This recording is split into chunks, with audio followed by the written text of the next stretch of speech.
Muchísimas gracias, Gemma. Muchísimas gracias también a todos ustedes por su presencia. Estoy enormemente agradecido, en realidad, por tener la oportunidad de hablar de la obra, de todas las del Museo del Prado, que yo elegiría para llevarme a mi casa. Vaya por delante que creo que las obras maestras como esta deben estar en el museo para disfrute de todos, pero bueno, uno puede fantasear y, como le digo, en caso de llevarme una, esta sería la obra que me llevará. Es verdad que pesa en mi decisión que tanto Las hilanderas de Velázquez como el lavatorio de Tintoretto o El sueño de Jacob de Rivera no me cabrían en el salón, pero aunque lo hiciera, seguiría quedándome con esta obra. Y la decisión, que como digo no sería fácil, tiene mucho que ver con la posibilidad de poder ver este paisaje todos los días. No soy, en ese sentido, muy original y, como muestra, cito a Eugenio Dors, quien en sus 3 horas en el Museo del Prado escribe: «De fervientes del arte sé que si un día al fuego debiese consumir todo este museo y en manos de ellos estuviera a salvar una obra nada más, no vacilarían y se precipitarían hacia el Mantegna». Y un poco después, ya en nombre propio, dice: «Pero yo te juro, amigo mío, que esta tablilla lívida encierra una de las más puras realizaciones de belleza que hayan conocido los hombres». Efectivamente, esta tabla, que tiene más o menos, mide como 50 por 40 centímetros, es una tabla de este tamaño más o menos, y que ahora les muestro aquí en el contexto de la colección, en el contexto donde está normalmente, con la colección de arte italiano, donde es uno de los hitos fundamentales del museo, o donde se encuentra ahora mismo, en la actualidad, dando comienzo a esta nueva ordenación del museo que se llama Reencuentro. La obra, que representa el último momento terrenal de la Virgen María, acompañada por todos los apóstoles menos por uno, por Santo Tomás, está entre las creaciones más sublimes de su autor, Andrea Mantegna, y de todo el Renacimiento italiano, lo que no es poco decir. Su autor nació hacia 1430 en una pequeña localidad de la provincia de Padua, que ahora mismo lleva su nombre, y murió en Mantua en 1506. Él fue una de las grandes figuras del Renacimiento, y aunque se dedicó principalmente, y así lo veremos, a la pintura, sus intereses fueron mucho más amplios. Realizó esculturas. Por ejemplo, les muestro este maravilloso relieve que está en el Museo de Historia del Arte de Viena. Realizó diseños arquitectónicos, que les mostraré posteriormente, y fue un dibujante de talento y un grabador. Grabadas por sí mismo o por otros, fueron copiadas durante siglos e incluso, les diré, que hizo incursiones en la literatura como correspondía a un artista intelectual como era Mantegna. Él, de hecho, tuvo una relación muy intensa con los humanistas de su época, que escribieron versos sobre él y sobre su obra, elogiándolo, comparándole con Apeles, el mítico pintor griego, que era el mayor elogio que se le podía hacer a un pintor en ese momento. Y si me permiten, voy a hacer un pequeño recorrido por su vida antes de centrarnos en nuestra obra. El padre de Mantegna era carpintero, pero parece ser que la familia era tan pobre que él estuvo trabajando de pastor. Es curioso porque esto de trabajar de pastor es algo que Vasari en sus vidas dice también de Giotto, o sea que pues posiblemente pueda ser una especie de tradición. Lo que sí sabemos, seguro, es que cuando tenía alrededor de 12 años, entró de aprendiz con un pintor de Padua, que se llamaba Francesco Squarcione, un pintor importante no tanto por sus obras, sino porque formó a la mayor parte de los pintores más importantes de la Padua del siglo XV. Squarcione debió de ver algo en Mantegna porque no solo estuvo como aprendiz, sino que lo adoptó legalmente. Squarcione había viajado a Grecia, lo cual no era nada habitual en ese momento, y tenía cuadernos de dibujos con esculturas y arquitecturas que ponía a disposición de sus alumnos. Con esto les aportaba una sabiduría que en ese momento era poco accesible y poco común. En su estudium, él enseñaba este nuevo estilo que finalmente sería conocido como la pintura del Renacimiento. Sus alumnos se formaban con estos dibujos que les cuento, pero también con dibujos de artistas contemporáneos, con esculturas de bronce y también vaciados de obras antiguas. Squarcione en realidad era muchísimo mejor maestro que pintor y, de hecho, el propio Vasari, al que he citado antes, decía: Squarcione, consciente de que no era el más hábil de los pintores imaginables, con el propósito de que Andrea pudiera aprender más de lo que sabía su maestro, le hizo estudiar copias de yeso de estatuas antiguas y algunas pinturas sobre tela, que mandó buscar a varios lugares, especialmente Toscana y Roma. Efectivamente, Andrea, les muestro aquí una obra de Squarcione. Andrea aprendió menos de las obras de Squarcione, que son en realidad un poquito retardatarias, que de este método que le digo, más moderno. En cualquier caso, Squarcione le transmitió a Andrea Mantegna el interés por la antigüedad, que él consolidará, además, gracias a su contacto, como les digo, con los humanistas, sobre todo en la Universidad de Padua. La Universidad de Padua, que fue fundada en 1222, fue una de las universidades más antiguas de Europa. En el siglo XV, en realidad, se había convertido en un centro del humanismo muy importante, lo que significaba el estudio de la antigüedad, sobre todo gracias a la arqueología y a los textos antiguos.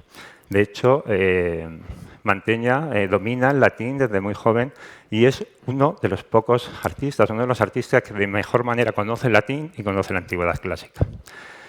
En Padua entrará en contacto también con la obra de Donatello, que es fundamental, que en la década de 1440 estaba haciendo en Padua, como les digo, esta obra, el retrato ecuestre de Gattamelata, y también un enorme monumento, un altar a San Antonio de Padua, del que les voy a mandar algunos relieves. Esto es un ejemplo de esos relieves que se encuentran en el altar del santo y en el que podemos ver algunas de las cosas que fascinarían a Mantegna. Le llama poderosamente la atención, como pueden ver, estas arquitecturas, ese desarrollo de la perspectiva, que será fundamental en la obra de Mantegna, y también ese gusto por las antigüedades.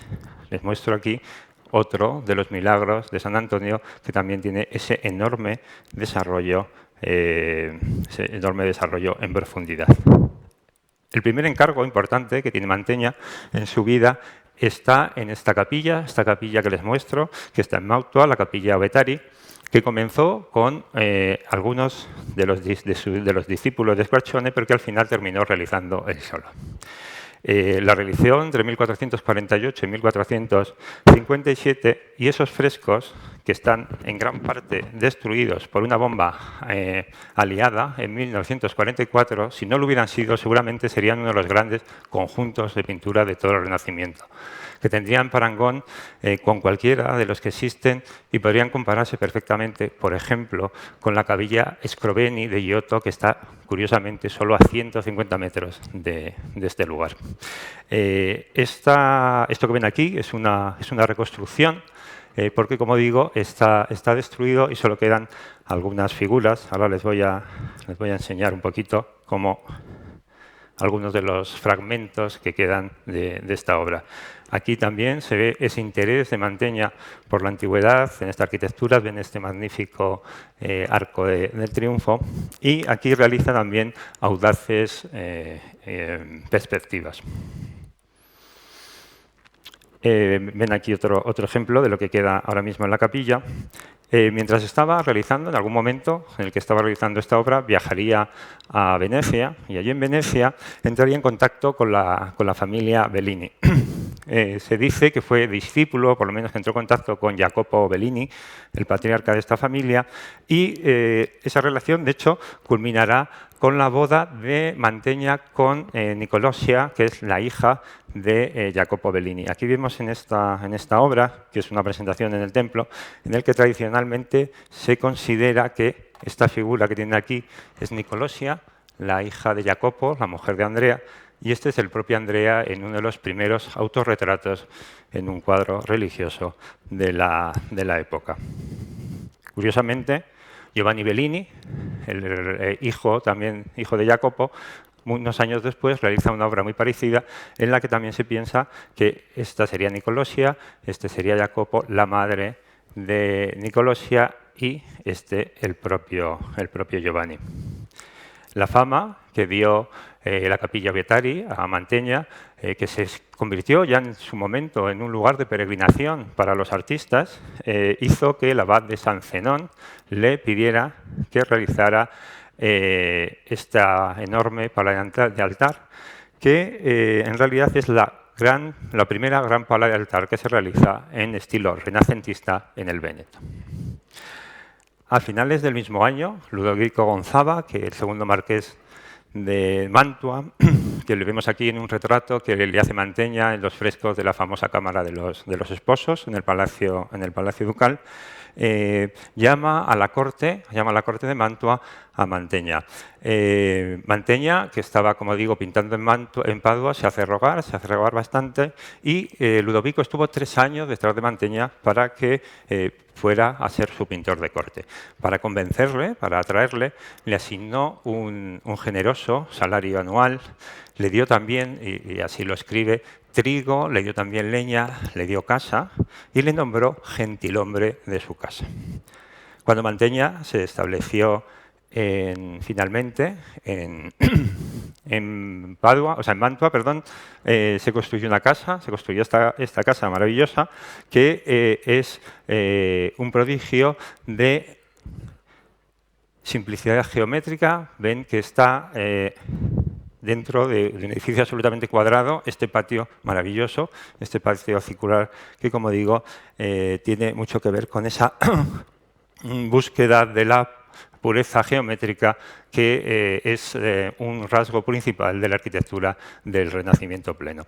En Mantua pasa el resto de su vida al servicio de Ludovico, cuando éste muere, de su hijo Federico, e incluso posteriormente de su hijo Francesco. Todos le tuvieron en enorme consideración y, de hecho, solo salió de Mantua de manera prolongada entre 1488 y 1490, cuando el Papa Inocencio VIII, quien se había enterado de la excelencia de la pintura de Mantegna, le pide que vaya a decorar las estancias del Belvedere del Vaticano, que desgraciadamente también están destruidas. Vasari nos dice que Mantegna llegó a Roma colmado de favores y honores por el marqués, quien le otorgó el título de caballero y que fue cordialmente recibido por el Papa.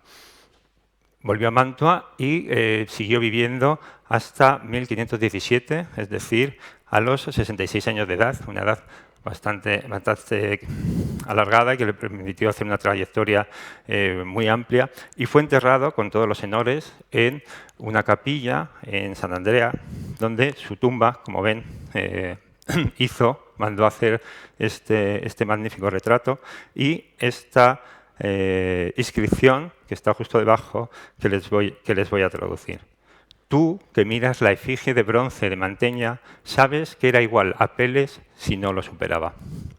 Pero volvamos a 1460, que es como cuando le digo que Mantegna llega a Mantua. Llega a Mantua que gracias a Ludovico, como les estaba contando, se estaba convirtiendo en un centro fundamental del humanismo.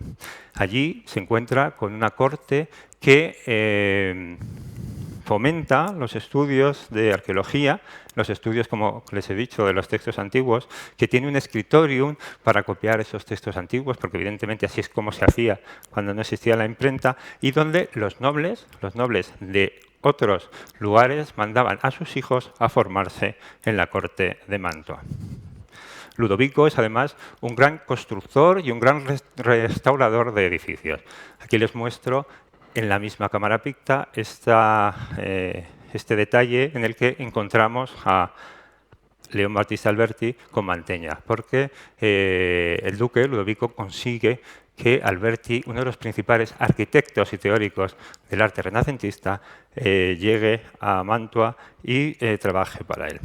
El marqués quiere que Manteña, evidentemente, decore los aposentos de su residencia mantuana, estos palacios que está preparando en este nuevo estilo, sobre todo el castillo de San Jorge.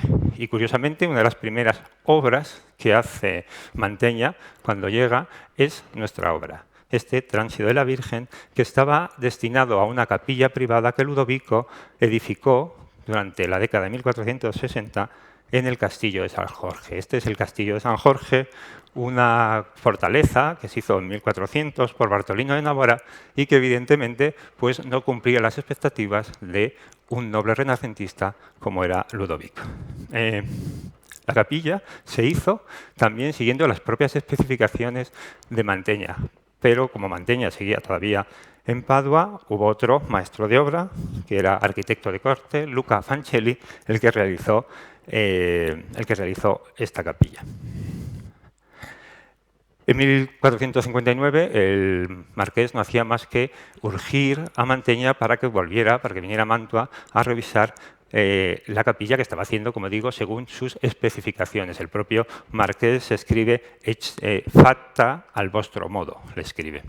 El artista llegaría al final a Mantua en 1960 para realizar esta decoración pictórica. Desafortunadamente, esta capilla ha desaparecido, tenemos muy poca información sobre ella.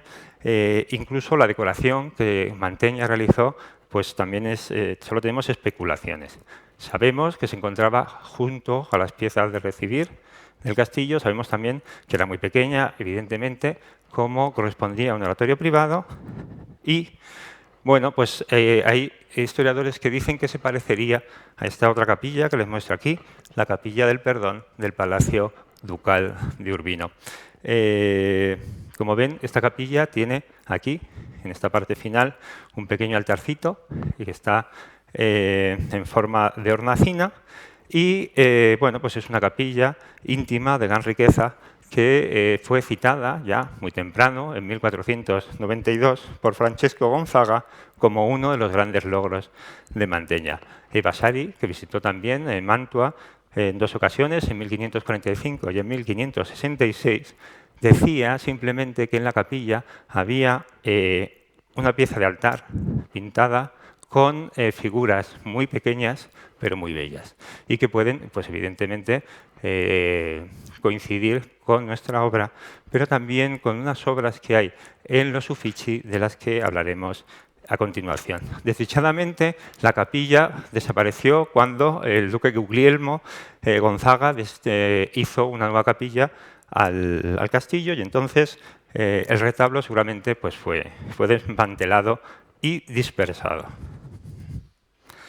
De la demolición de la capilla que les comentaba, esta obra, el Tránsito de la Virgen, seguramente con otras pinturas, se enviaron a Ferrara para decorar la capeleta de Margarita Gonzaga, que era hija del duque Guglielmo y que se casó con Alfonso II de el último duque de Ferrara. Una Madonna morta, que casi con seguridad es esta nuestra, se cita entre las pinturas que se instalaron en ese momento en las paredes de la capeleta. Y se colocó, según dicen, con esta otra pintura. Es otra pintura de Manteña, que ahora mismo está en Boston, que como ven pues tiene un estilo muy diferente. Son pinturas que evidentemente nunca formaron pareja, más que por el deseo de la propia Margareta, que las enmarcó juntas y que además, para que le cuadraran, para que tuvieran el mismo tamaño, recortó, como seguramente ustedes sabrán, nuestra obra del Prado. Seguramente esta obra, o sea, esta parte de arriba que recortó Margarita se quedó en Ferrara, ahora hablaremos un momento, y la tabla del Prado pues volvió otra vez a Mantua cuando volvió Margarita después del fallecimiento de su esposo. Volvería, evidentemente, a las colecciones de los Gonzaga y allí las compraría Carlos I de Inglaterra, que es uno de los grandes coleccionistas de pintura de la Edad Moderna. Después de la ejecución de Carlos I, como seguro ustedes sabrán, en la almoneda de las obras de Carlos I saldrían a subasta y por diversos intermediarios Felipe IV compraría muchas de estas obras, entre ellas estas dos que les estoy comentando.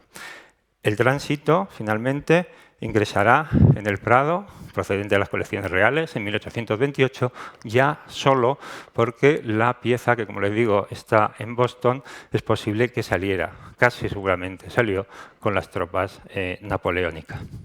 Y ahora que hemos visto un poco cuál ha sido el recorrido desde esta capaleta para la que fue pintada esta obra hasta el Museo del Prado, me gustaría hacerles un recorrido por las obras que acompañaron, o que se cree que acompañaron en esta capilla del Castillo de San Jorge. Lo más aceptado es que Manteña, como digo, pintaba toda una serie de obras que estaban insertas en marcos dorados en esta capilla que les digo estaba destruida. Entre ellas el tránsito de la Virgen, pero también se cree que estaba entre ellas este tríptico, que es un tríptico que lo que les muestro aquí es cómo aparece ahora mismo en el Museo de los Uffizi. Se ha juntado de este modo, como si fuera un tríptico que en realidad, como veremos, no será tal. Aquí se lo muestro para que lo vean ustedes un poco mejor.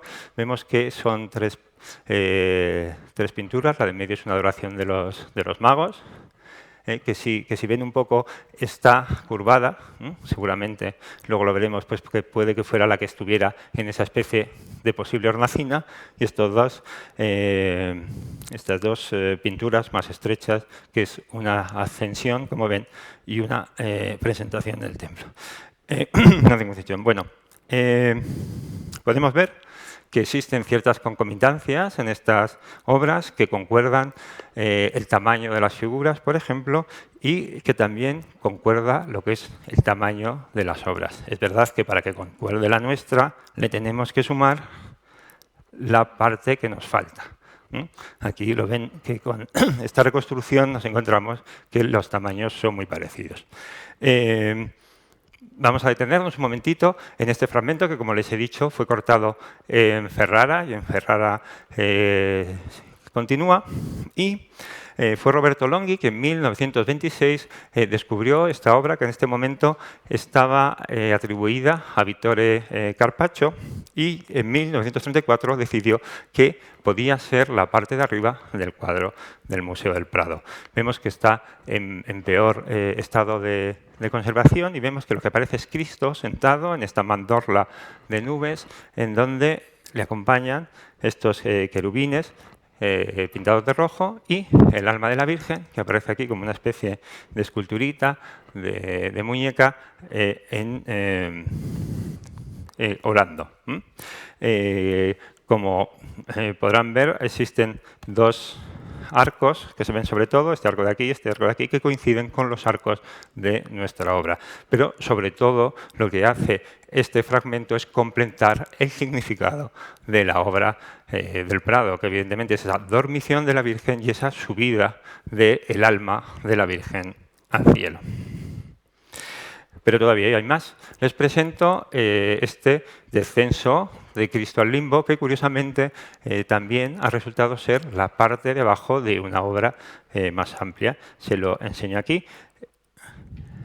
Esta resurrección, que también se descubrió en el museo, en la Academia de Carrara de Bérgamo, y como ven, pues coincide perfectamente. De tal manera que nos podríamos encontrar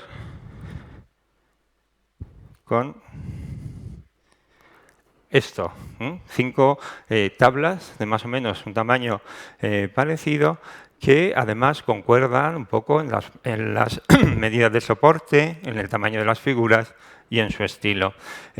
Hay historiadores que creen que todas estas obras formaban parte de este conjunto de la capilla que hizo Manteña en San Jorge. Citan, por ejemplo, algunas concomitancias, por ejemplo, como esta estilística en la que ven, por ejemplo, cómo se resaltan en dorado las luces, tanto este es el descenso al limbo que les acabo de mostrar, como en esta figura, la figura de la Virgen en el tránsito de la Virgen. En cualquier caso, Si esto fuera así, esta combinación es muy extraña. Quiero decir, estos temas, estos solo 5 temas, crearían, la verdad, que un conjunto iconográfico muy raro. Con lo cual, lo que piensan la mayoría de los historiadores es que, de ser así, tenía que haber muchas más tablas que completaran estas escenas de la Virgen y de la Virgen y de Cristo. Seguramente lo que plantean es que la adoración de los pastores estaría aquí, como les decía. Acordémonos siempre que esta es la otra capilla, la que se conserva, no la de Manteña, y que a un lado y otro tendríamos pues multitud de escenas que hablarían tanto de la vida de Cristo como de la vida de la Virgen. Otros consideran que no, que esta relación en estos cuadros no está mostrada. Afortunadamente, en mi opinión, la historia del arte no es una ciencia exacta, y les voy a contar también las razones de los que piensan que nuestra obra no tiene que ver con las que les acabo de mostrar, sino con otras. Por ejemplo, con esta crucifixión que es de la predela del altar de San Zenón que les mostré antes. Estos historiadores creen que el estilo descriptivo de nuestra obra tiene que ver más con lo que hizo en San Zenón, con lo que hizo en Padua, que con lo que haría posteriormente en Mantua. Piensan también que, por ejemplo, hay detalles importantes en el sentido de que, por ejemplo, hay una mayor intención naturalista en nuestra obra que en la de los Uffizi, que hay una mayor naturalidad, por ejemplo, en las telas, y también, yo creo que aquí es muy importante ver que la simplicidad, por así decirlo, la sobriedad de la decoración de nuestra obra, que prácticamente solo tiene unos pequeños relieves en las pilastras, pues no tiene mucho que ver con este desarrollo maravilloso, histórico, de este gusto por la antigüedad, de que incluso el propio Manteña se inventa estos mármoles muchas veces y luego pues estos maravillosos relieves. Y hay otra cosa también que yo creo que se ve claramente en esta obra, pero que se ve también en las otras, que es que en realidad en las obras de los Uffizi, sobre todo en esta, aunque sí vemos cierto desarrollo hasta el fondo, las figuras están bastante atrapadas en el espacio. En realidad tienen una sensación seguramente buscada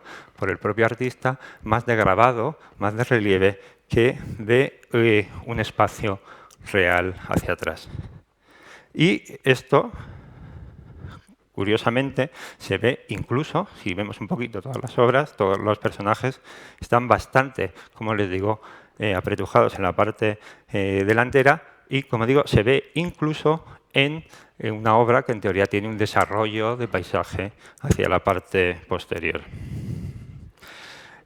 Pero déjenme un momento que les cuente también la iconografía de esta obra, ya centrándonos en nuestra propia obra.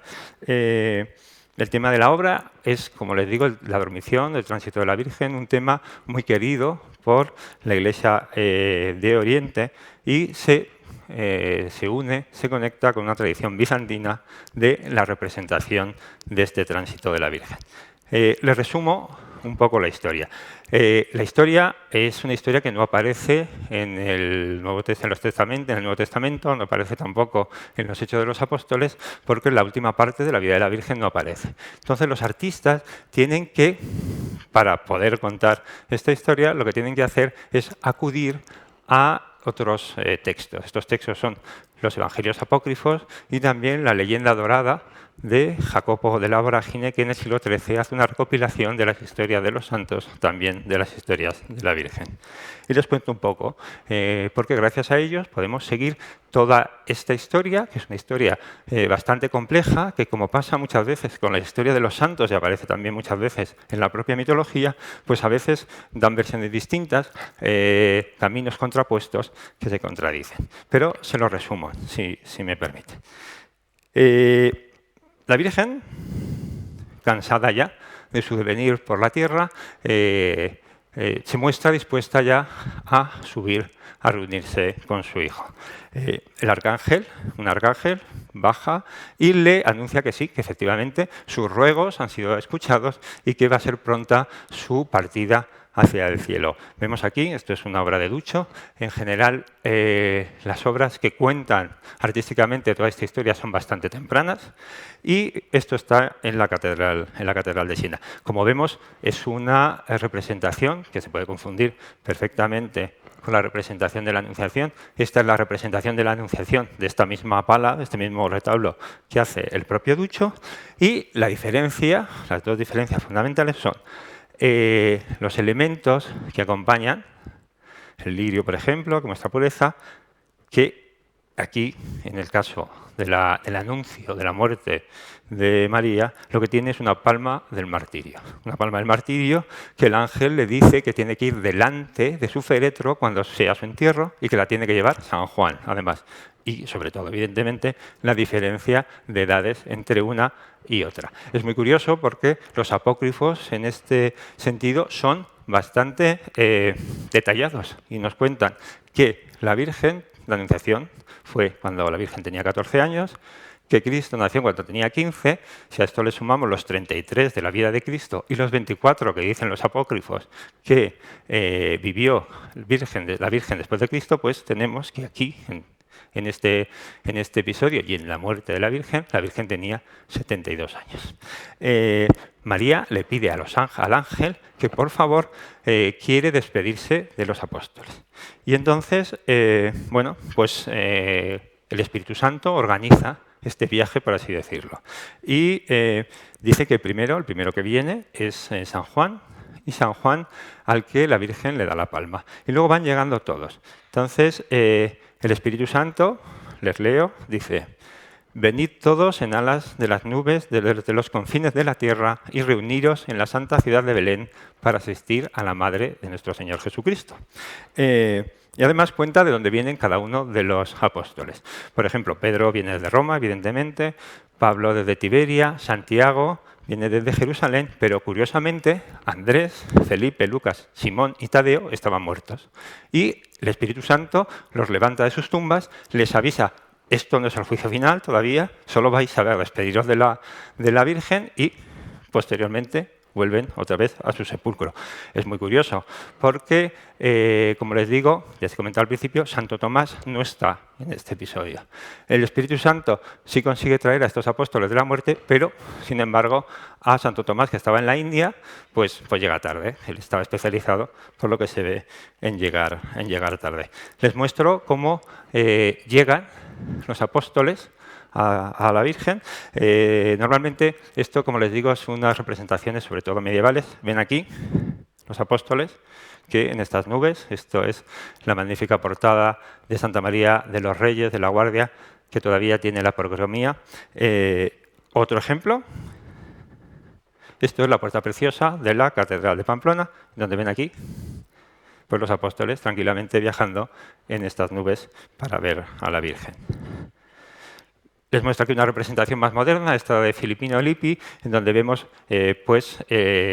varias escenas de este episodio: el ángel que está anunciando, le está dando la palma, San Juan, que está esperando aquí, el primero, y luego, pues como ven, van aterrizando en brazos de los ángeles pues el resto de los apóstoles.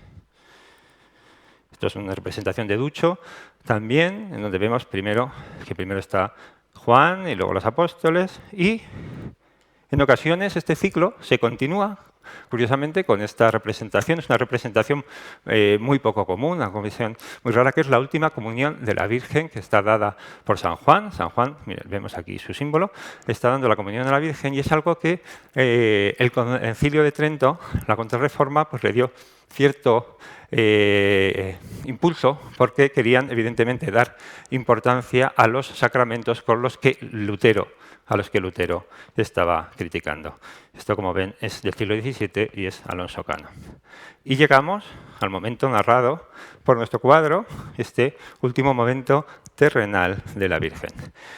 Como digo, es una iconografía muy habitual en la Iglesia de Oriente, y aquí les muestro algunos ejemplos. Esto es la coimesis. Pongo coimesis porque es como se llama en la Iglesia oriental este momento. Esto es siglo XI. Vemos aquí esta del siglo XIV, este mosaico maravilloso, y les muestro también esta representación de Giotto, que es contemporánea a la que les acabo de mostrar. Y en todas vemos, curiosamente, pues que tenemos aquí a Cristo, que aparece tranquilamente entre los asistentes al funeral de su madre, recogiendo el alma, que es ese pequeño personaje. Pero la historia no acaba aquí. La historia no acaba aquí y continúa. Y entonces nos encontramos que se prepara el entierro de la Virgen. La verdad es que mientras todo esto había ocurrido, se habían producido numerosos milagros, había muchísima gente alrededor de la Virgen. Y cuando comienza, vemos aquí este traslado de la Virgen al sepulcro, nos encontramos primero a San Juan, que tiene la palma. Él había intentado darle la palma a San Pedro, que era la cabeza de la Iglesia, pero él le dice que no, que él es el discípulo predilecto, que Cristo dejó a su madre a su cuidado y que además pues él era virgen y le correspondía encabezar esta procesión, por así decirlo. Pero bueno, había algunos personajes en ese momento que querían aprovechar el entierro para profanar el cuerpo de la madre de Jesús. Encontramos aquí, no sé si ven, estos personajes están aquí arremolinados y se cuenta la historia que uno de ellos intentó tirar al suelo, lo vemos aquí, intentó tirar al suelo el sepulcro de la Virgen y un ángel invisible con una espada de oro le cortó los brazos, que quedaron colgando, curiosamente, del sepulcro. El hombre en ese momento se arrepintió y San Pedro, del mismo modo que en el Huerto de los Olivos Cristo le había puesto la oreja al soldado al que se le había cortado San Pedro le devuelve los brazos a este personaje. Por último, cortejo fúnebre llega y y hace el sepulcro de la Virgen. Y aquí, de repente, la historia se bifurca y tenemos dos posibles finales. Por un lado, y esto que les muestro aquí, este cuadro de Tadeo Bartolo, lo que sucede es que la Virgen resucita, porque Cristo baja, ensufla el alma al cuerpo y se lleva a su madre. En esta representación, que me parece muy curiosa, los apóstoles están mirando porque no están viendo ni a Cristo ni a la Virgen, están viendo sorprendidos el féretro vacío. Otra historia, lo que dice, y aquí nos encontramos esta vez con Santo Tomás, que, como digo, llega tarde. Cuando llega y está enterrada la Virgen, sus compañeros le acompañan a ver el sepulcro. Y cuando llegan, se lo encuentran abierto, se lo encuentran lleno de flores, del que sale un magnífico olor, y ahí comprenden que la Virgen ha resucitado. Aquí vemos, en esta escena, en la que vemos esto, y arriba la coronación de la Virgen, pintada por estos dos discípulos de Rafael. Este es uno de los pasajes, todo esto que les he contado, es uno de los pasajes con mayores problemas en realidad teológicos de la vida de María. ¿Por qué? Porque hemos visto que hay dos momentos. Un momento en el que la Virgen se duerme y el alma llega al cielo. Y posteriormente hay otro momento en el que desde el sepulcro el cuerpo de la Virgen llega al suelo. Finalmente, la Iglesia Católica, como ustedes sabrán, terminará estableciendo que la Virgen sube al cielo en un momento en cuerpo y alma. Esto hace que todas estas representaciones que les he mostrado pues cada vez sean menos comunes y en realidad lo que normalmente se muestre sea esto que vemos aquí, la asunción de la Virgen a los cielos.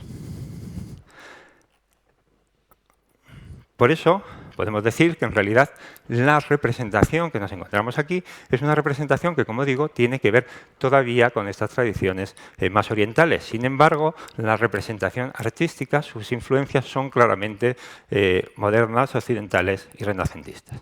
Una de las principales influencias de esta obra es esta que vemos aquí, la capilla Mascoli, que tiene una serie de mosaicos, vemos aquí los de la bóveda, en donde aparecen, esto está hecho por Andrea de Castaño, el diseño, tenemos la Visitación y tenemos aquí pues este tránsito de la Virgen que tiene claras similitudes con nuestra obra, como pueden ver aquí. Es verdad que la construcción arquitectónica es mucho más aparatosa y sobre todo lo que lo que es la perspectiva está peor construida y además encontramos que la ordenación de los personajes, que aquí es maravillosa, pues en realidad aquí está una especie poco apelotonada. Les muestro aquí una comparación más cercana entre la obra del Prado y esta otra. Y otro de las fuentes que se barajan son estos dibujos, son dibujos de Jacopo Bellini, que están en una serie de álbumes que tenía, igual que tenía Squarcione, en donde, pues bueno, pues vemos uno está en Londres, otro está en el Louvre, y vemos esta representación que también le pudo servir a Mantegna. Vemos aquí un detalle de este dibujo, que en realidad está casi borrado, pero que, aun siendo esquemático, es muy bonito, y vemos también aquí en el detalle de la propia Virgen, donde pues hay un desarrollo hacia el fondo, pero un desarrollo al fondo en donde, contrariamente a nuestra obra, nos encontramos que el lecho está hacia el fondo y no como está en el nuestro. Como les comentaba antes, nuestra obra es un prodigio de composición y tenemos, pues, evidentemente, como ustedes pueden ver, una clara contraposición de verticales, que son las figuras y las pilastras, con estas horizontales, marcadas claramente por la ventana y el lecho de la Virgen, al que se une este desarrollo diagonal de esta figura de espaldas, que les he comentado antes, que aparece ya en otras obras. Es una figura muy típica de Mantegna. Esta es la figura que aparecía en el Descenso al Limbo y que, curiosamente, tiene descendientes bastante ilustres. Les muestro, por ejemplo, esta otra figura de espaldas que corresponde a una de las escenas de la creación de la Capilla Sixtina, pintada, como ven, 40 años después. Existen otras líneas diagonales, evidente en esta obra, y que son las que forman las fugas del embaldosado hacia el fondo. ¿Ven aquí? El punto central, él conoce perfectamente la perspectiva geométrica florentina, y entonces pues todas estas líneas que van hacia el fondo, si juntáramos, se ve peor, pero si juntáramos las líneas que salen desde las pilastras, pues encontramos esta perfecta construcción geométrica. En la construcción geométrica de esta perspectiva, otro de los elementos principales es el tamaño de las figuras, que tienen que ir reduciéndose, evidentemente, según nos vamos alejando hacia el fondo. Si cogiéramos el tamaño de la figura de San Pedro y la ponemos con la de los apóstoles, que están más adelante, pues vemos claramente que se produce esta reducción. Pero lo fundamental, en realidad, para construir, en este caso, la profundidad, es el embaldosado. Este embaldosado que aparece en muchas obras del momento porque, como digo, es fundamental para construirlo. De hecho, lo podemos ver, por ejemplo, en esta maravillosa obra de Jan van Eyck, del Museo del Louvre, y de hecho, cuando no hay posibilidad de hacer embaldosado, pues a veces hay que inventárselo. Y de hecho, les muestro esta famosísima batalla de San Romano de Uccello, que utiliza todos los elementos que tiene a su disposición para crear esas fugas. Le vale igual estas lanzas que se van dejando por aquí que incluso el cadáver de este personaje. Tanto es así, tan importante es el embaldosado, que si lo quitamos, nos encontramos que en realidad perdemos muchísima profundidad. Nos encontramos, si vemos aquí, que todos estos personajes en realidad parece que están todos unidos, aunque en realidad están bastante separados. Incluso parece que no hay ninguna distancia tampoco entre los personajes de atrás y el fondo. Y ahora no piensen que me he vuelto loco porque les muestre esto ahora mismo, no se me ha colado de otra conferencia. La verdad que nunca pensé que en una conferencia podría unir dos de mis grandes pasiones, el atletismo y la pintura. Les traigo esto para mostrar que este efecto que les acabo de comentar todavía se sigue produciendo con las cámaras fotográficas y videográficas. Si vemos aquí, vemos que las sensaciones que están bastante cerca de estos atletas. Si les muestro otra vista, un segundito después, vemos que en realidad no, que están bastante lejos y que el ganador de la prueba, por ejemplo, miren qué ventaja se está sacando al corredor francés. Sin embargo, sí parece que hay unos personajes en los que sí vemos que hay mayor distancia, y son estos personajes de atrás. ¿Esto por qué sucede? Sucede porque las cámaras tienen un rango de enfoque, pueden enfocar una distancia. A partir de ese momento se desenfocan, con lo cual eso nos permite ver la distancia pese a este efecto. ¿Qué pasa? Que esa perspectiva aérea que, como saben ustedes, desarrollará Leonardo, todavía no la utiliza Mantegna en este cuadro. De hecho, aquí todo está perfectamente enfocado. Y como está todo perfectamente enfocado, pues parece que está todo junto. Y les muestro este otro ejemplo de un cuadro famosísimo de Mantegna, en el que estas tres figuras están, os da la sensación de que están absolutamente pegadas unas a otras. Bueno, seguramente ya se han dado cuenta, son las figuras de la lamentación sobre Cristo muerto, que en realidad estos tres personajes, si los vemos, están...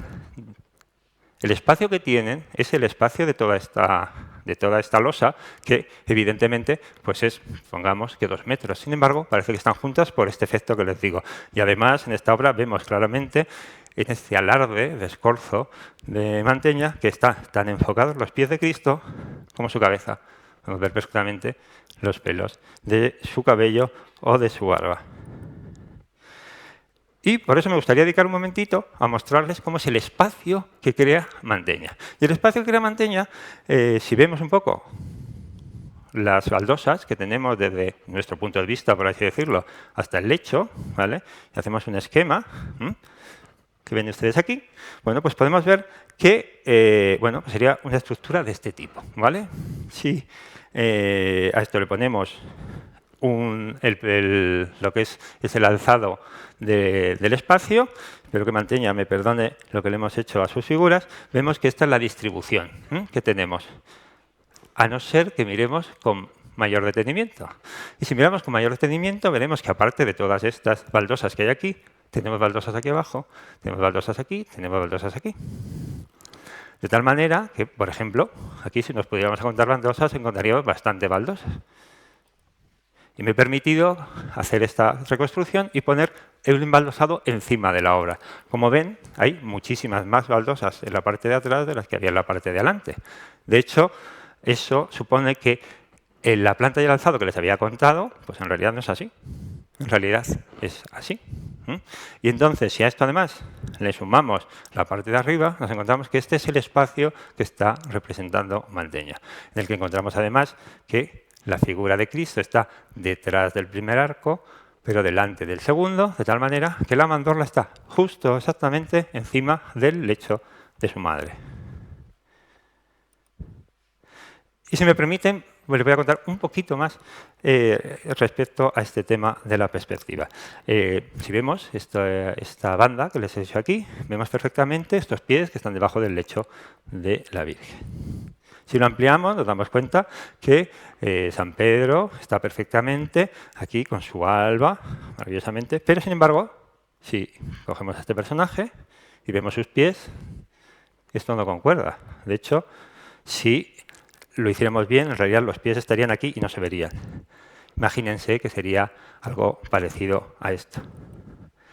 Da la impresión de que a Mantegna esta solución no le ha convencido. Es como tendría que ser geométricamente, pero a él le ha dado la impresión que no se vieran los pies, pues iba a dar la impresión de que se los había dejado. Y el aspecto, en realidad, tiene mayor verisimilitud interna dentro de la obra, como lo tiene. Entonces, en general hay que tener en cuenta que los artistas, en realidad, no utilizan como un fin, quitando artistas, por ejemplo, como Uccello, la mayoría de ellos no tienen la intención de crear un espacio matemático perfecto. Lo que quieren es que sus espacios sean plausibles y que sirvan para contar la historia que quieren contar. De hecho, la perspectiva debe servir a la imagen a contar la historia y no al revés. Mantegna, para lo que utiliza la perspectiva, es para crear un espacio en el que puede situar perfectamente a las figuras. Las figuras que, como vemos aquí, pues están perfectamente distribuidas a un lado y a otro, nos van acercando, se van cerrando, pero aunque se van cerrando, nos dejan ver lo que tiene mayor importancia, que es el rostro de la Virgen. esta figura de la que ya hemos hablado, diagonal, que nos acerca de manera muy interesante hacia, como digo, la parte central, y luego estas figuras de atrás que están en el fondo y que forman una U, que es un poco lo que se llama la caja renacentista. Pero, curiosamente, esto no es como estaban, por ejemplo, en la obra de Bellini, que si se acuerda estaban como en una fila, estaban como en dos filas completamente simétricas. No, esto tiene un movimiento, y tiene movimiento, y si volvemos al esquema que les mostraba antes, pues vemos cómo en realidad pues, se combinan.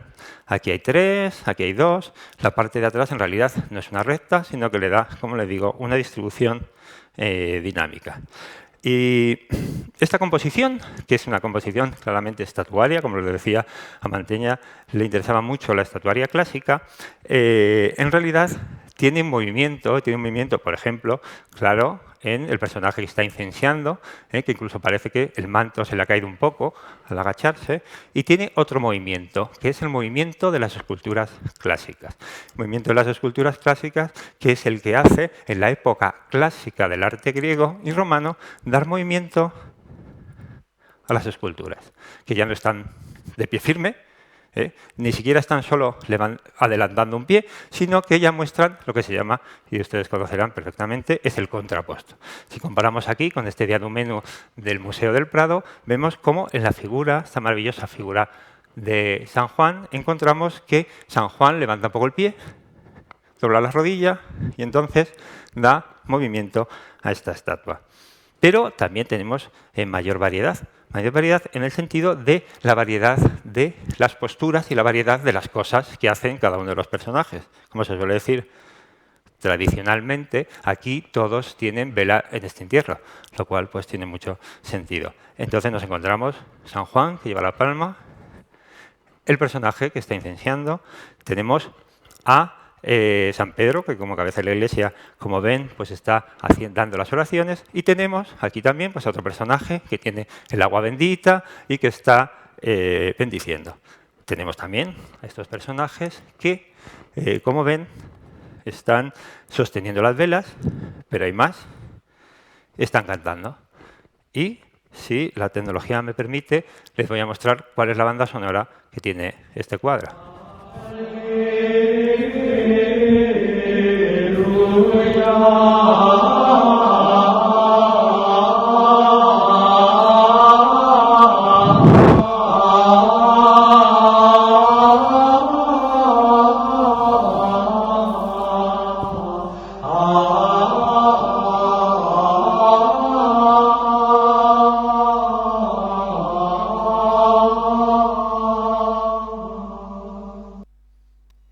Tener que interrumpirlo, pero todavía les tengo que contar unas cuantas cosas. Esto que les he puesto es una versión del Salmo 103 que Jacopo de la Vorágine dice que era lo que estaban rezando los apóstoles en el funeral de la Virgen. Evidentemente es una versión canto gregoriano del siglo X.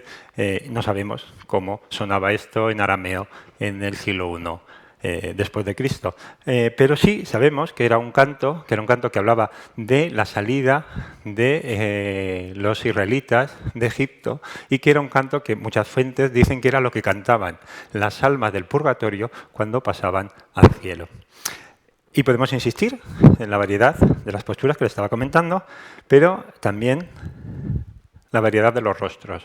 La variedad de los rostros que les muestro aquí, hay evidentemente una variedad en los perfiles. Si se fijan ustedes, no hay ni una sola figura que esté de frente. Todas las figuras están en perfil. Estas dos en perfil muy perdido, que prácticamente no se les ve, y otras en diferentes grados, algunos llegando, por ejemplo, San Pedro casi al estar de frente, pero sin estar de frente. Y luego también es muy curioso porque tenemos un catálogo maravilloso de representación geométrica de los círculos en el espacio, circunferencias en el espacio, ven cómo este alarde de nimbos en todas las posiciones posibles. También tenemos la individualización de los peinados, la individualización de las diferentes edades, de las diferentes expresiones.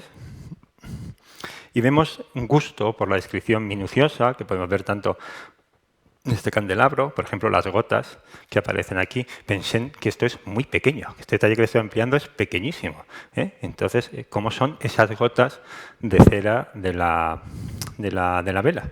Esto tiene que ver mucho con la pintura de Flandes, una pintura de Flandes que, aunque ustedes no se crean, era muy bien conocida en la Italia del Renacimiento. Los grandes coleccionistas de arte, los que podemos ver, los Medici y los Gonzaga, tenían grandes obras de Flandes y que seguramente conoció perfectamente.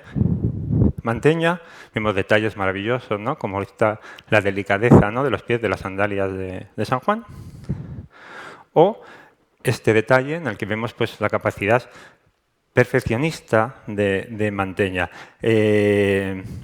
Mantegna, pese a este gusto por el detalle, curiosamente no da ese paso de la pintura del óleo que permitía hacerlo esto de manera más fácil, como hacen los flamencos, sino que sigue con el temple, que es una técnica que se parece más al fresco, que conocía muy bien, y que hace pues, líneas más incisivas y la opacidad acentúa las formas y la severidad del color. Esto no quiere decir que Mantegna no sea un magnífico colorista. Como pueden ver aquí, en realidad hay diversos tonos de azul, diferentes tonos de verde, acentos rojos, acentos amarillos, los rosas del suelo. Vean aquí, por ejemplo, esta magnífica combinación de colores. Les muestro aquí esta banda que es una de estos descubrimientos abstractos que encontramos muchas veces en las obras figurativas, esta magnífica combinación de formas y colores que hemos aprendido a apreciar en el arte antiguo, en realidad gracias al arte contemporáneo. Y con todos los elementos, Mantegna ha logrado representar con la mayor belleza, pero con el mayor sentido de lo que está haciendo, con absoluta solemnidad, con absoluto decoro, lo que quería mostrar. Y esta calidad clásica, por así decirlo, se ve seguramente mejor si lo comparamos con otras obras con el mismo tema. Por ejemplo, con estas Van der Goes, donde vemos los gestos extremos, esos personajes un poco emburruñados que encontramos frente al orden de Mantegna.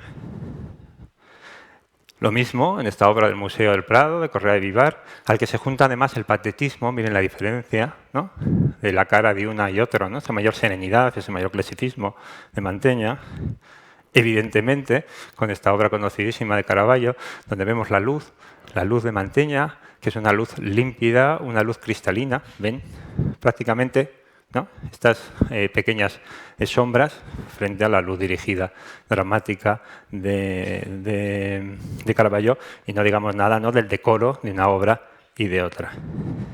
Esta última de Rembrandt, que seguramente por el tamaño es la más parecida y que, si les digo la verdad, la pongo casi por vicio porque me parece que es una obra maravillosa, que me gusta mucho, pero que sí nos muestra la diferencia de esta historia representada en el Renacimiento y en el Barroco. Y, por último, y evidentemente no lo menos importante, porque he empezado con ello, tenemos que ver la vista que se ve por la ventana. Este paisaje está considerado una de las pinturas más tempranas de una vista real y corresponde a una vista de Mantua. No es una vista de Belén, no es una vista de Jerusalén, y esto tiene un significado en el sentido de que pide la protección, dentro de esta escena religiosa, pide la protección de la Virgen a la ciudad de Mantua y a sus gobernantes, pero esta vista, que es extraordinaria en este momento en Italia, también nos muestra, como digo, el río Mincio, que rodeaba a Mantua. Les pongo aquí dos fotos para que vean un poco dónde nos situamos. El castillo de San Jorge, que les he mostrado antes, está aquí. Aquí. Este es el puente que se ve, y aquí está el barrio de San Jorge. Les muestro esta vista en un grabado posterior. Igual, este es el puente, mira, aquí lo ven con un poquito más de detalle. Está al revés. Saben que la vista sería desde aquí hacia allí. Bueno, y lo que vemos es que el paisaje tiene otra perspectiva, otro punto de vista, otra forma de pintar, de cómo está pintado el resto del cuadro. Vemos esta diagonal absolutamente profunda, y el cielo azul y el lago, pues en realidad son un anticipo del arte veneciano del siglo 18. Y si comparamos este paisaje con otros paisajes de Manteña, les muestro aquí dos, la crucifixión y la oración en el huerto, vemos primero que estos son paisajes más históricos, menos naturales, más rocosos. Evidentemente, nuestro paisaje es básicamente agua y cielo, todo lo contrario a estas piedras. Pero además, estos son paisajes muy fantasiosos. Si tuviéramos tiempo, veríamos con detalle. Son paisajes muy fantasiosos que tienen muy poco que ver con el paisaje absolutamente real. Porque no sabemos exactamente dónde se situaba la capilla, pero lo que sí sabemos es que estaría cercana a una ventana o a varias ventanas por las que se vería esto. Es decir, y esto es muy curioso, que debió de crear bastante impresión que vieras el cuadro y al lado pudieras ver la vista de este cuadro también representado. Y tenemos que pensar que lo que está haciendo Manteña aquí es retar a la naturaleza, porque igualar o incluso superar a la naturaleza era un lugar común de la crítica del arte renacentista. Y estaba claramente entre los objetivos de Manteña al realizar este manifiesto en miniatura de su capacidad de representación, que creo que se ve esta capacidad en estos magníficos detalles. Y concluyo como empecé, citando a Eugenio d'Ors, a quien esta obra le recordaba una columna dórica, la geometría de Euclides y la prosa de Tucídides, y quien escribió sobre ella. La cima de la dignidad, una apariencia fría, pero en lo hondo del hondo, qué pasión. No hay cuadro mejor compuesto que este en la historia de la pintura universal. Espero no haberles cansado mucho, sobre todo porque todo esto que les he contado en realidad tiene muy poca importancia. Cuando hace 30 años, en una de mis primeras visitas, llegué a la conclusión de que era este el cuadro que me gustaría ver todos los días, no sabía quién era Manteña, no conocía nada de la historia del cuadro, pero esto evidentemente no le restaba atractivo a la obra. Todo su poder estaba allí, delante de mis ojos, y evidentemente allí sigue estando, afortunadamente, para el goce de todos nosotros. Muchísimas gracias.